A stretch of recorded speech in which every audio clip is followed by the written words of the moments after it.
So fairly recently, I developed a way to stop marketing from running rings around me. So I use Notion to create a system that helps me to plan, action, and measure my marketing. And the measurement part takes relatively little effort, and it means that I can see what's working relatively quickly at the end of the week or the month, so that I can do more of the same to sell my offers, and so that I know which offers are actually resonating with my audience. So I'm going to walk you through how I built this out. I've got some notes here to help me because I tend to get distracted and forget steps. So we'll go through these, and this is assuming you have little to no Notion experience. So the first thing you need to do is to create a calendar database in Notion. So I'm going to show you what that looks like. So this is a calendar that I have created, and it's a database view. So you create that by clicking / and you'll get a selection of options. In fact, let's create a new page on Notion and show you what. So we've got a blank page here, and if you type / and you get a list of options to choose from, different blocks in Notion. And you scroll down, you want to find database views, which are here, and I want to select calendar view. So that's the first thing you want to create. So this is going to be your content calendar or marketing calendar, because you can use this for collaborations and other kinds of marketing as well. So then I've got an example entry here, so I'll just go into this to show you. And it looks like the internet is going at a snail's pace. So there are some fields that you want to include in here. So these are different properties within your database. So you want to make sure, well, you will have automatically the date field because you've set this up from the start as a calendar view. Then you want a single select property where you can put in your different products or the purpose of your marketing. So your marketing is not maybe always going to be to sell an offer. Sometimes it might be to get more followers on a certain platform or to get people across to your email list. So you can create a list of options in here. So if I want email lists, I can add that in. And I have a new option. So you want to make sure you have purpose. This will make sense later on in this video. Then you want to include the platform that you're using. I'm going to skip the ones that you don't need for the kind of bare bones of this, or this video will last hours. So you can see some example options I've got here. This is single select as well. So we've got blog, collaboration, email, Facebook, Instagram, LinkedIn, podcast, TikTok and YouTube. And then I've got type as well. So that's what type of media are you creating? Is it a carousel, a document, a live video, a poll, a reel, a single image, a story, a text, or a video in general, so that you can keep tab on exactly what's working. Now this is useful because I have created a UTM link generator down here. I actually used ChatGPT to help me work out the formula to create this, but essentially if I put in a web address here, so I've just put my website, and if I select a platform, let's say I am doing a LinkedIn post, and it is a carousel, which is actually a PDF on LinkedIn. And then I'll give my campaign a name. So let's say this is Notion AI use cases or something. What you'll see is when I give my campaign a name, select my platform and select the type of post, this UTM generator creates a link for me that includes the source, which is LinkedIn, the medium, which is carousel, and then my UTM campaign is Notion AI use cases. So this will show up on Google Analytics so that I know exactly what post has driven traffic to my sales page, for example. So it's useful to fill in this campaign name if you're going to be using the UTM link generator. I tend to send traffic to my school site now, and school at this present time doesn't let you use UTM links, so I don't use this feature at the moment. So then you also want to pick your status. So let's say I'm just planning this just now, and I'm selling a product. So you would fill in all this when you're at the planning stage, and then you have this area at the bottom of your page where you can actually create or plan your content. So that's how the planner works and why you want to start with a calendar view. So you can plan your content for the week or month, whatever cadence that you want to kind of plan before you review. It depends how often you're going to be marketing and kind of what quantity of marketing you're going to be doing. And just use the planner for that first period of time. But you can then add views to this planner to help you review at the end of the week or the month or whatever suits you. So I'm going to walk you through that now. So you can, with Notion, you get some other view types, and my favourite is charts, but you only get one chart in the free Notion plan. So I've figured out a workaround for people on the free plan using a board view. So I'm going to show you both views so that you can see how to actually preview how your marketing is working. And I might actually have to go into my own planner because this is so empty. I can't really show you how this works. Okay, so first up, I'll show you how you create a new view. So I'm just going to call this content calendar for now, even though you can use it for other things.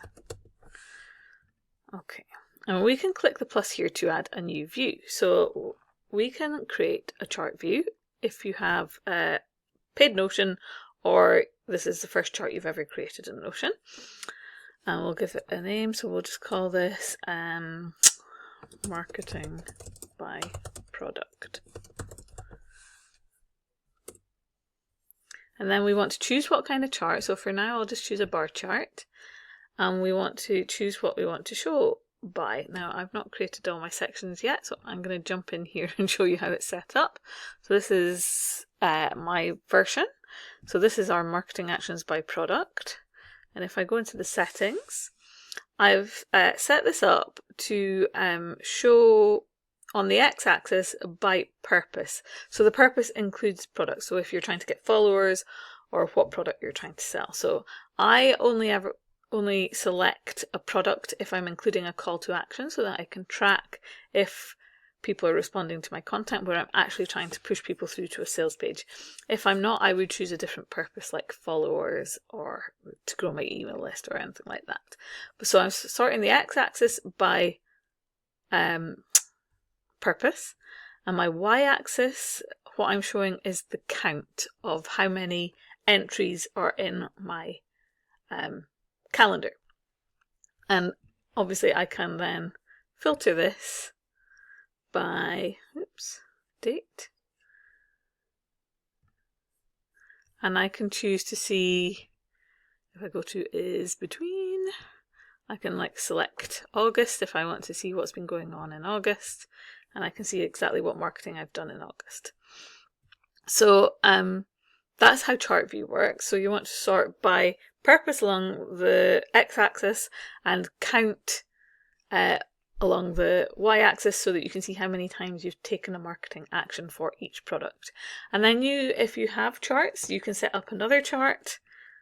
I'll find it here, by platform, so that you can see exactly what platforms you're marketing to each month as well and see if that's impacting how well you're doing. And I'll show you how I use this in a moment. I'll just show you my workaround using boards if you have the free version of Notion instead. So it's kind of the same thing. I select a board view instead of a chart view, and if I go in here, I'll show you how I do that. So if I click on here, click plus, I want board view,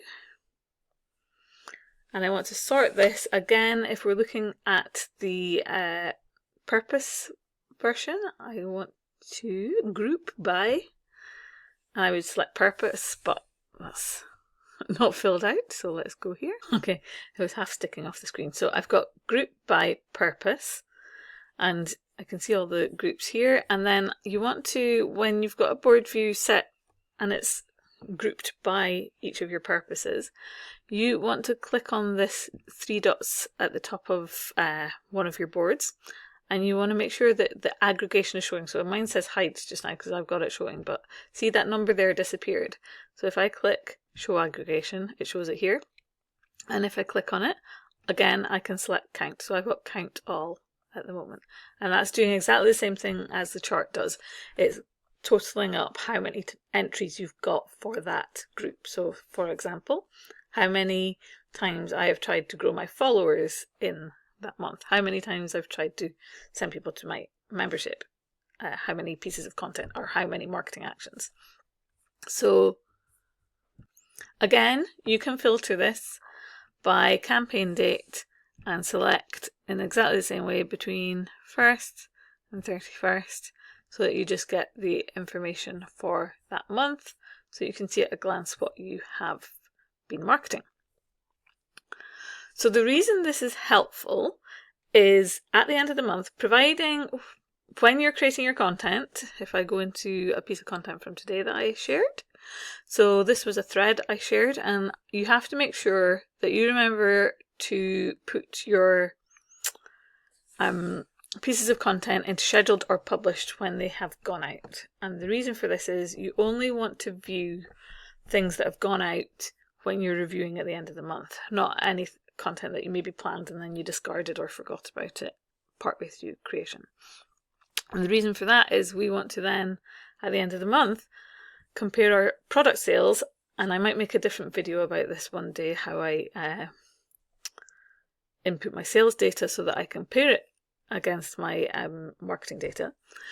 But you can compare which products sold that month versus which products you were actually putting effort into selling. So for example, if you have a product that you didn't market at all one month, or you just put in very minimal effort, yet it sold lots, is it worth marketing? Like, what would happen if you actually pushed that product? It's obviously resonating with people even though you've not put in effort. And conversely, if you've put a lot of effort into marketing a product with a call to action included and people haven't responded, I wouldn't give up straight away. I would ask myself some questions like, is it because it's high ticket and people needed a kind of longer runway to warm up to that product? Is it that I'm not explaining my product well? Do I need to look at how I'm try some different messaging angles?